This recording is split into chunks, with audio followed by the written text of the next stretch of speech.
आज हम लोग पढ़ेंगे जो हमारा त्रुटि विश्लेषण चैप्टर या टॉपिक चालू हुआ था, उसके अंदर कुछ बातों को कल हम लोगों ने जाना था कि अल्पतमांक क्या होता है, यथार्थता या परिशुद्धता क्या होती है, और त्रुटि को भी जाना था कि कौन सी त्रुटि, प्रेक्षक त्रुटि या कैसी त्रुटि थी।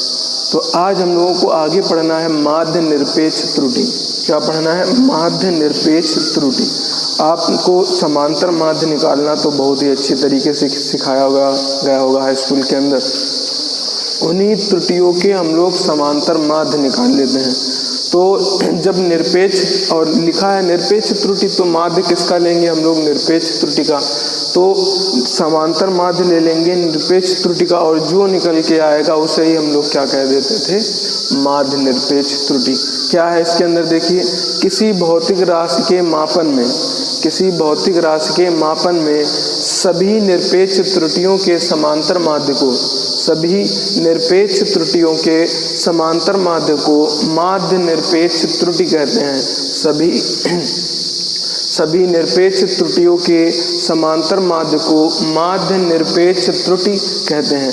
जो भी उनका समांतर माध्य आ जाए, निरपेक्ष त्रुटियों का जो समांतर माध्य आ जाएगा निकलकर, उसी निरपेक्ष त्रुटियों, जो सभी निरपेक्ष त्रुटियों का समांतर माध्य आएगा, उसी के समांतर माध्य को हम लोग क्या नाम दे देंगे? माध्य निरपेक्ष त्रुटि। क्या कह देंगे? माध्य निरपेक्ष त्रुटि। फिर लिखा है, मान लिया अगर यदि कोई हमारी भौतिक राशि है, यदि किसी भौतिक राशि के ए है, कोई भौतिक राशि ए है, उसकी n मापे लेने पर प्रेक्षित मान हमारे आते हैं। मान लिया A1 आया, A2 आया, A3। इसी तरह n मापे ली है तो कहाँ तक जाएगा हमारी माप? n तक जाए। तो प्रेक्षित मान क्रमशः A1, A2, A3 और कहाँ तक है? AN हो। तो मापन में निरपेक्ष त्रुटि कैसे निकालेंगे? तो निरपेक्ष त्रुटि क्या आ जाएगी?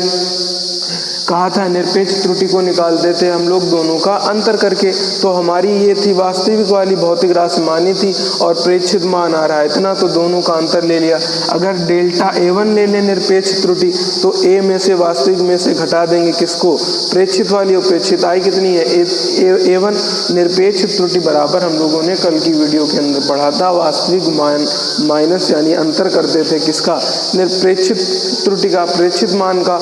तो यही यहाँ पर कर रहे हैं, निकाल रहे हैं निरपेक्ष त्रुटि। तो वास्तविक मान A है, प्रेक्षित मान A1 है, तो लिख लिया डेल्टा A1 बराबर निरपेक्ष त्रुटि बराबर A माइनस A1। इसी तरह डेल्टा A2 बराबर हमने लिख लिया, डेल्टा A2 बराबर लिख लिया A माइनस A2। इसी तरह डेल्टा A3 बराबर हमने लिख लिया वास्तविक मान A माइनस में A3, और डेल्टा AN बराबर हम लोगों ने लिख लिया A माइनस में AN। अब जो कुछ निकल कर आया है, यानी जो निरपेक्ष त्रुटियों के समांतर माध्य हैं, इनको जोड़ लेंगे हम लोग। तो निरपेक्ष त्रुटि का समांतर माध्य कैसे लेंगे कि जितने भी निरपेक्ष त्रुटि हैं सबका समांतर माध्य ले लिया और सबको जोड़ लिया हमने, प्लस करके इनका योग कर दिया। योग करने के बाद ऊपर जितनी वैल्यू होंगी, कहाँ तक वैल्यू जा रही है? लास्ट में n तक। तो हम लोग पूरा समांतर माध्य लेते हैं, तो उतनी ही संख्या को उतनी बार से डिवाइड कर देते हैं, भाग कर देते हैं। तो समांतर माध्य के बाद हमने n तक इसको जोड़ा था, तो n से ही क्या कर दिया? भाग। और यही जो निकल के आएगा, इसे ही हम लोग कह देंगे माध्य निरपेक्ष त्रुटि। क्या कह देंगे इसको भैया? माध्य निरपेक्ष त्रुटि। तो किसी भौतिक राशि के मापन में सभी निरपेक्ष त्रुटियों के समांतर माध्य को निरपेक्ष त्रुटि कहते हैं। यदि किसी भौतिक राशि A का n मापे लेने पर प्रेक्षित मान क्रमशः A1, A2, A3 और AN हो, तो मापन में जो निरपेक्ष त्रुटि आएगी वो निरपेक्ष त्रुटि वास्तविक मान माइनस में प्रेक्षित मान, फिर इन निरपेक्ष त्रुटियों का समांतर माध्य ले लिया, सबको n बार जोड़ा था तो n से हमने भाग कर दिया, और जो चीज निकल के आएगी उसे ही क्या नाम दे देंगे? माध्य निरपेक्ष त्रुटि। अब आगे बढ़ते हैं कि भिन्नात्मक या अपेक्षित या जो है इसको कहते हैं सापेक्ष। तो भिन्नात्मक कहे चाहे अपेक्षित कहे चाहे सापेक्ष कहे, तीनों का मतलब क्या है, एक ही। तो भिन्नात्मक, अपेक्षित और सापेक्ष त्रुटि क्या होती है ये जाने। क्या लिखा है, किसी भौतिक राशि के मापन में, जब किसी भी भौतिक राशि को माप करते हैं तो माध्य निरपेक्ष त्रुटि जो निकल के आई है, माध्य निरपेक्ष त्रुटि तथा वास्तविक मान के अनुपात को, इस माध्य निरपेक्ष त्रुटि को डिवाइड कर दें, भाग कर दें, किससे, वास्तविक मान से। तो जो इनका अनुपात निकल कर आएगा उसी अनुपात को हम लोग कहेंगे भिन्नात्मक या सापेक्ष त्रुटि। तो क्या है, किसी भौतिक राशि के मापन में माध्य निरपेक्ष त्रुटि तथा वास्तविक मान के अनुपात को भिन्नात्मक त्रुटि कहते हैं। और भिन्नात्मक त्रुटि में माध्य निरपेक्ष त्रुटि को डिवाइड कर देंगे, भाग कर देंगे वास्तविक त्रुटि से, तो क्या बन जाएगा, ये हमारा भिन्नात्मक त्रुटि। एक बार इसको जल्दी से देखिए, फेयर करिए इसको अपनी कॉपी में, फिर आगे बढ़ते हैं। तो माध्य निरपेक्ष त्रुटि क्या है कि वास्तविक मान जो निरपेक्ष त्रुटियों के समांतर माध्य को माध्य निरपेक्ष त्रुटि कहते हैं। निकाल लेंगे, समांतर माध्य ले लेंगे निरपेक्ष त्रुटियों का, वही माध्य निरपेक्ष त्रुटि हो जाएगा। भिन्नात्मक क्या है, जो माध्य निरपेक्ष त्रुटि निकल कर आई है उसको हम लोग वास्तविक मान से क्या कर देंगे, भाग कर देंगे, तो हमारा क्या निकल के आ जाएगा, अपेक्षित या सापेक्ष त्रुटि निकल करके आ जाएगी। इसको नोट करिए, फिर आगे बढ़ते हैं हम लोग। अब हम लोग आगे बढ़ रहे हैं प्रतिशत त्रुटि में। अब ये सीख लें कि प्रतिशत त्रुटि क्या होती है, और ये जब न्यूमेरिकल्स लगाएंगे हम लोग तो न्यूमेरिकल्स में इसका यूज होता है। तो सबसे पहले देखिए प्रतिशत त्रुटि किसे कहते हैं, जो हमारी भिन्नात्मक सापेक्ष त्रुटि को कहते थे कि जो प्रतिशत त्रुटि है, क्या कहेंगे इसमें, यदि भिन्नात्मक त्रुटि को प्रतिशत में व्यक्त करें तो इसे ही क्या कहते थे, मापन राशि की प्रतिशत त्रुटि कहते हैं। या वही जो भिन्नात्मक राशि आई है हमारी अनुपात वाली, माध्य निरपेक्ष त्रुटि और वास्तविक मान का जो अनुपात होता था, अगर उसको हम लोग 100 से गुणा कर दें, मल्टीप्लाई कर दें, तो क्या बन जाएगी, प्रतिशत त्रुटि बन जाती है। जैसे प्रतिशत त्रुटि बराबर लिखा हुआ है, ये ले लिया माध्य निरपेक्ष, जिसका समांतर माध्य निकालते हैं उसके ऊपर बार का निशान ये बना देते हैं, तो डेल्टा हो गया माध्य निरपेक्ष त्रुटि, और ये ए हो गया हमारा वास्तविक मान, और 100 यहाँ पर क्या बताता है, प्रतिशत, यानी 100 यहाँ पर बता रहा है कि ये प्रतिशत लगा है।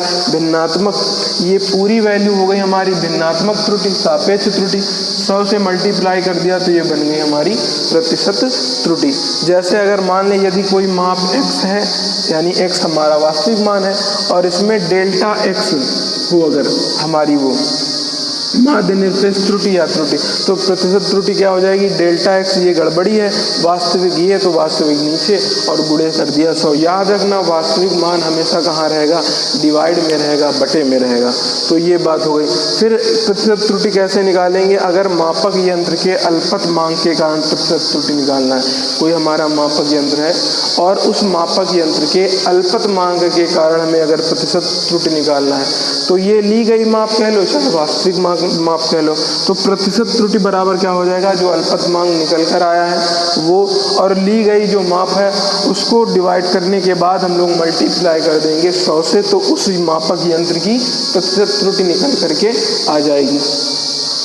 फिर प्रायोगिक हमारी प्रतिशत त्रुटि क्या होगी, प्रायोगिक प्रतिशत त्रुटि क्या होती है, जो हमारा प्रमाणिक मान होता है उससे हम लोग घटा देंगे, प्रमाणिक मान जो है उससे हम लोग घटा देंगे किसको, प्रायोगिक मान को, और नीचे रखेंगे प्रमाणिक मान। प्रमाणिक मान का मतलब असली वाला मान जो वास्तविक मान है, तो प्रमाणिक मान से हम लोग घटा देंगे प्रायोगिक मान को और उसको डिवाइड कर देंगे प्रमाणिक मान से, तो ये पूरी वैल्यू बन जाएगी हमारी सापेक्ष या निरपेक्ष त्रुटि, और इसको हम लोग मल्टीप्लाई कर देंगे किससे, 100 से डिवाइड कर देंगे, जो हमारी क्या बन जाएगी, एक प्रतिशत त्रुटि बन के निकल के आ जाएगी। तो ये है हमारी प्रमाणिक मान माइनस प्रायोगिक मान, इसको डिवाइड कर दिया प्रमाणिक मान से, तो ये क्या बन जाएगा हमारा प्रतिशत त्रुटि। तो ये पूरी हमारी बातें होंगी प्रतिशत त्रुटि की। जैसे प्रतिशत त्रुटि सबसे नंबर 1 पर भिन्नात्मक त्रुटि को अगर हम लोग 100 से मल्टीप्लाई कर दें, प्रतिशत में व्यक्त कर दें, तो उसी त्रुटि को हम लोग कहने लगते हैं प्रतिशत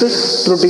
जैसे लिखा है डेल्टा एक्स यानी माध्य निरपेक्ष त्रुटि थी, ए वास्तविक मान, इन दोनों का अनुपात ले लिया तो क्या बन गई है भिन्नात्मक त्रुटि। 100 से मल्टीप्लाई कर दिया तो पूरी वैल्यू ये क्या बन गई प्रतिशत त्रुटि। अब इसी तरह अगर माप एक्स ले लें, डेल्टा एक्स उसमें गड़बड़ी है, एरर है, तो प्रतिशत त्रुटि बराबर क्या हो जाएगा, ये वाली ऊपर वाली यानी गड़बड़ वाली जो होती थी डेल्टा एक्स अपान में एक्स हो जाएगी वास्तविक मान, और 100 से क्या कर देंगे इसको मल्टीप्लाई।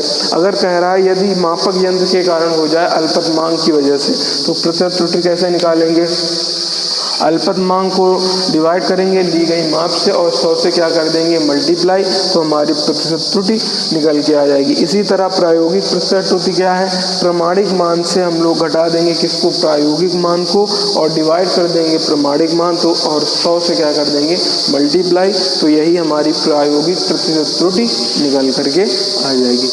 चलिए आज इतना ही रखते हैं।